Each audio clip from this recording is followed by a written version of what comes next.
Hello, everyone. Thanks for joining. I haven't done one of these YouTube videos in a while. However, I had told myself, or promised myself rather, that I would do something when I had a good excuse to do so. And today is as good of an excuse as any. I have with me one of my Jyotish teachers, who is quite well known from within our circles and in Jyotish circles from around the world. So I'm very honored to have you today. Visti Larsen, welcome. Namaste. Thank you, Joy. Thank you for having me. Always a pleasure. And I really enjoy interviews like this because I get to speak about anything. And I don't. Maybe there's not a structure to it. Maybe there's Joey. You're going to let me know. But it's always lovely to be able to speak to the public in any form or manner where I can speak a little bit more freely, what we call shoot from the hip type of thing, especially on the topic of Jyotish. Often when we have webinars on different topics, we're sticking to the topic. Questions are only about that topic. Somebody asks a different question. Let's try and dance around it so we can stick back to the topic. So it's really, really fun for you to have set this up for us, Joy.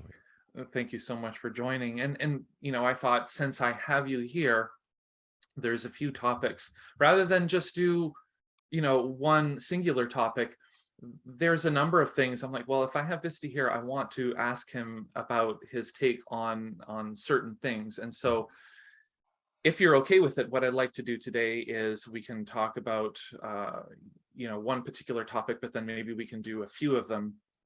And these are topics that, more or less, it's assumed as novices or as intermediary Jyotishis, we're expected to know, or at least to have been exposed to these. But sometimes the tendency is, and certainly it has been for myself, at least in my formative years, is that once you see, like Parashara, for example, if he mentions a specific concept or dictum, and we don't fully understand it, we just tend to gently put it aside and focus on the things we know, rather than incorporating some of the newer or novel ideas that are still a little bit foreign to us. And so these are things that I wanted to talk about today. That's okay.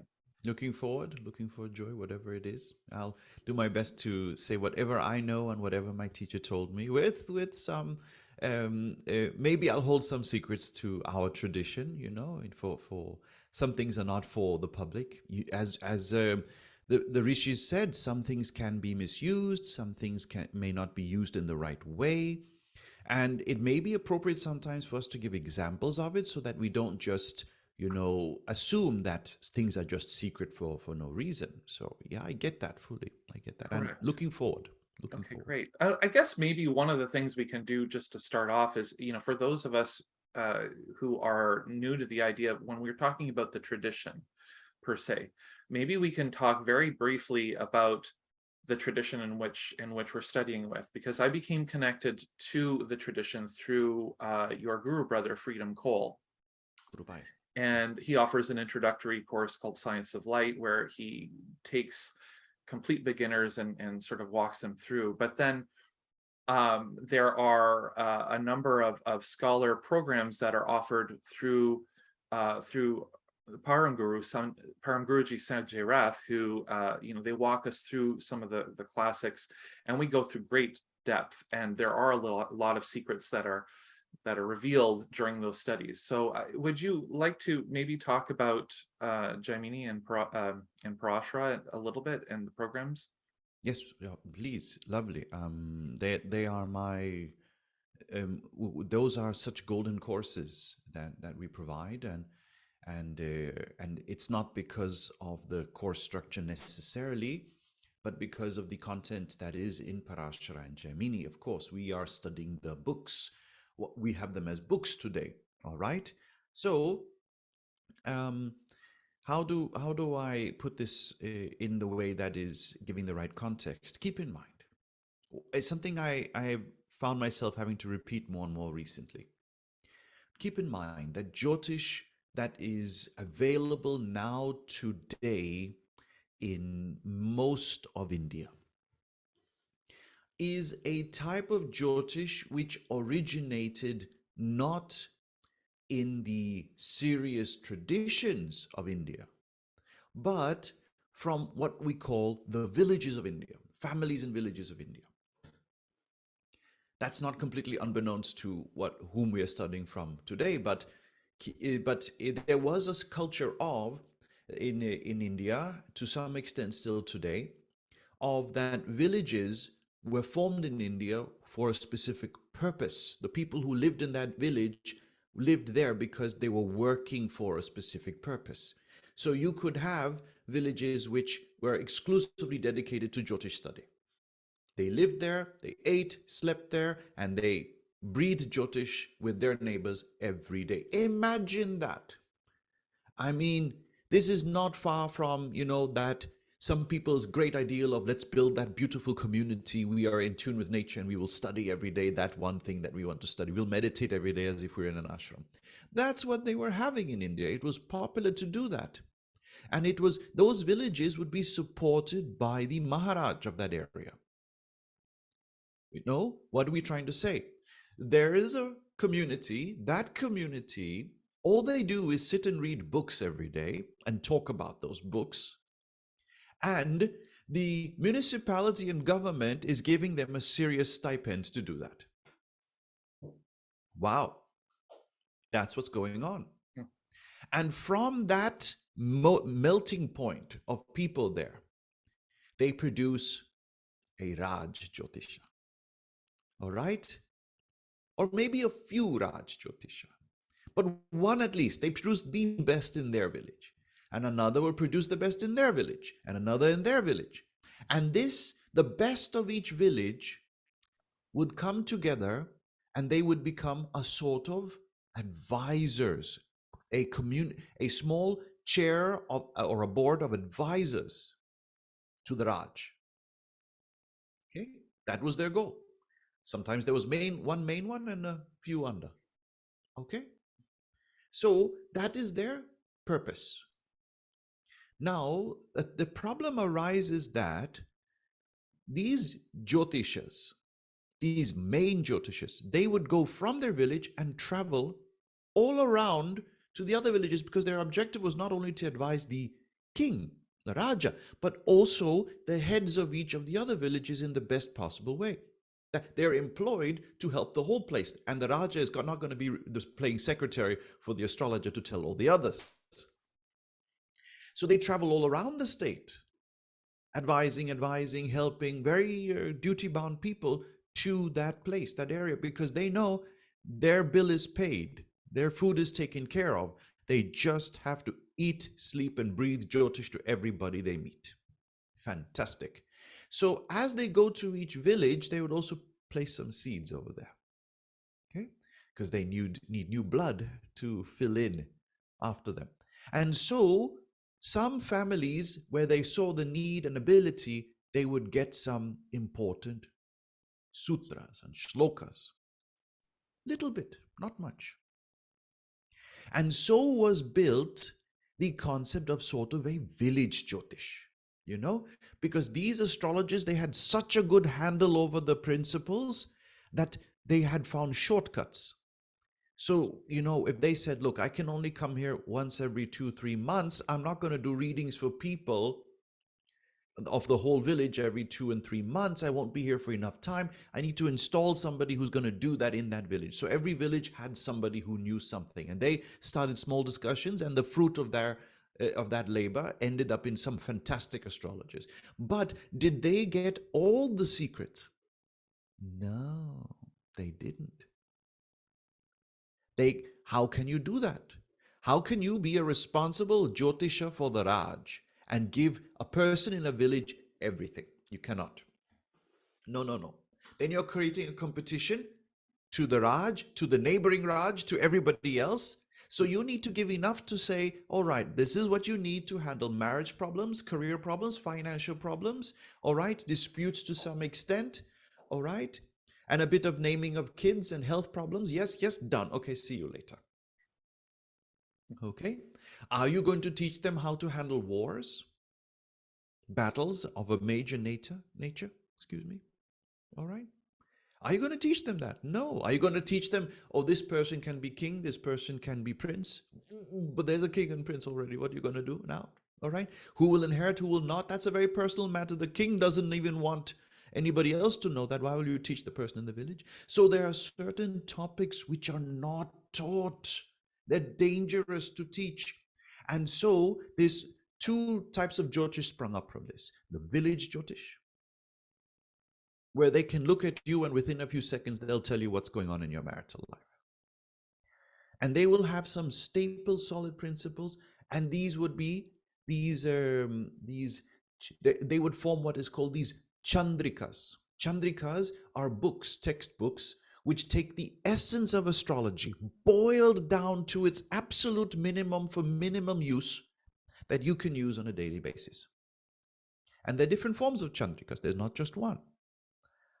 There's a book called Jataka Chandrika. That book is not just one type. There are several variations of that.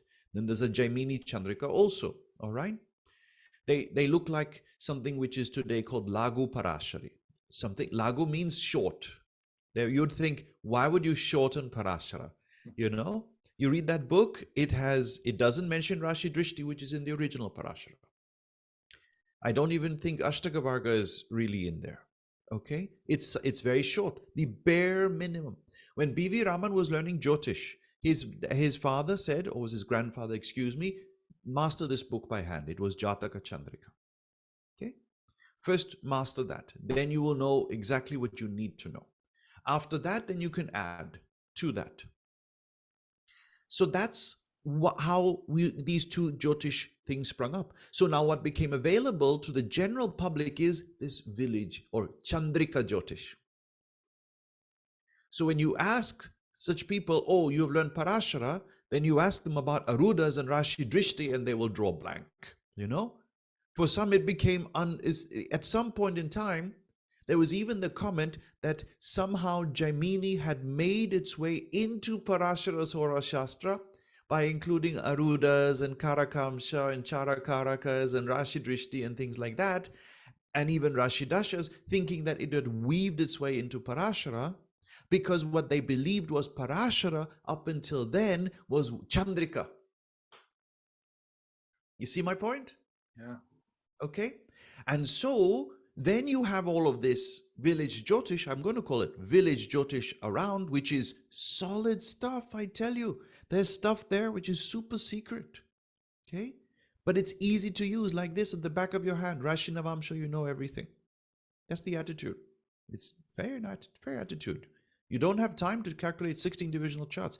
Rashi Navamsha, start predicting. Okay, fair, good, why not? And then after some time, because you're only using Rashi Navamsha, then you stop teaching Navamsha, and then you're only teaching Rashi, and then people believe that the divisional charts are not used, and then for a period of time, people don't know what the divisional charts are for other than strength calculations. And then you get to a point just before our lovely Guruji Pandit Sanjay Rath shows up where they even have forgotten the entire use of divisional charts. Wow, amazing. Okay. 16 divisional charts. This is what they did. Okay. So, excuse me. Now, then somebody stands up and says, look, I come up from a tradition where all 16 divisional charts are calculated and used and examined, analyzed with dashas, various dashas, not just one. Arudas are valid, they're vital. We have upagrahas, aprakash grahas, they're also used, they're calculated. And that created initially a disbelief that this existed. In the beginning, when Sanjay started sharing the knowledge he had, there was a big disbelief. All right? People said that's not Parashara. They said this is Jaimini astrology. Okay. So that is and where does Sanjay come from? He comes from a tradition which produced advisors and astrologers to the Raj of Orissa for at least 2 generations, if not 3. Okay. The first in the family who was the Raj Jyotisha was Somnath Rath in newer history, as far as we know. And his son Jagannath Rath continued the tradition, and Pandit Sanjay Rath has also been advising. Okay, not his focus, I admit, he was not sponsored by the Raj, but this is also there. All right. And to do that, he was also, the Jagannath, Somnath were actually given vast amounts of property and villages to manage to ensure the continuance of all of this. Okay, so this is where we're coming from. Now, in newer history now, because of Sanjay showing the knowledge that is there in the tradition, some tidbits of knowledge have started to show up from other very old traditions as well on the same topics. But still very secretive, very, very secretive. We have major traditions coming from Calcutta, or from Bengal, I should say. The Bhattacharya tradition. Wow. Okay. Then what we call the Andhra tradition is very solid as well. Jyotish generally in India is really major and has been kept alive in a very powerful way in that eastern and southern belt. I'm saying eastern and southern. My Guruji will correct me, say only east and southeast. All right. But it is, we cannot ignore that the Kerala tradition of Jyotish has a lot to add. And also with that, also the Karnataka tradition, which means we're already in the southwest, which, by the way, is where B.V. Raman was from. Okay. So that you could call it south and east. That entire belt, especially what we would call the east and southeast, have very solid Jyotish traditions, and the north has been in the wind because of invasion and different mixes that have been occurring there, which have been inhibiting much of Hinduism, or rather Vedism is the right term. Hinduism is a new term, Vedism, to prosper. So that's what we have to keep in mind when we talk about the courses that are there. That these courses are teaching the Raj Jyotisha's tradition of Parashara and Jaimini, shloka by shloka, sutra by sutra. Okay, that's the difference. That's where we're at. So when you study Parashara's Hora Shastra in these courses, you will know all the divisional charts in the second year. You will know all the basic principles, drishtis and rashis and all of that stuff, and all the lordships and what the lordships mean in each house and all the details pertaining that in the first year. Okay? And in the third year, more details about yogas come. And that third year is now becoming a bit longer now, because we found the material is not enough to just say it's 1 year of third year. I was taught in 1 year, but it's now becoming divided into 2 years. Okay? For most people who are teaching after Sanjay. So there's a lot there. There's a lot of information, and it's pure Parashara. Jaimini is not a copy of this at all. There are some things which are elaborated and some things which are detailed, which is borrowed from Parashara. And then there's some things which look quite new, but are actually, when you study Parashara in detail, a further understanding and depthening of Parashara. That's the point. So if you've studied both, you will really have a solid handle over Jyotish. The difference being that Parashara is a Hora Shastra and Jaimini's is an Upadesha Sutra. So if you study the Hora Shastra, you will know Jyotish. Okay? You will really understand it, and you can perform consultations after learning Parashara's Hora Shastra. Okay? But when you learn Jaimini, it becomes Upadesha Sutra. So Upadesha implies that you're getting ready for Upasana. That is what we learn in the tradition. It's Upadesha implies that you are, Upa means sitting down. So Upa, sitting down, which means you're becoming humble, you're getting ready for Upasana.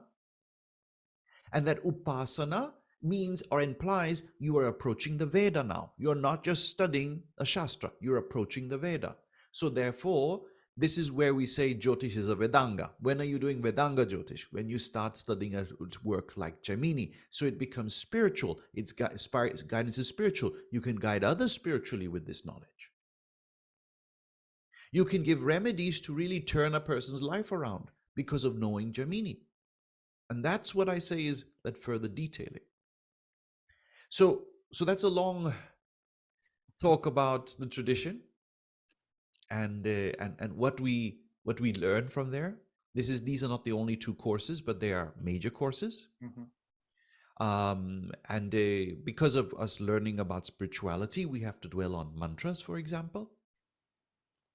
So that's where we're at. How does that sound to you, Joy? That sounds great.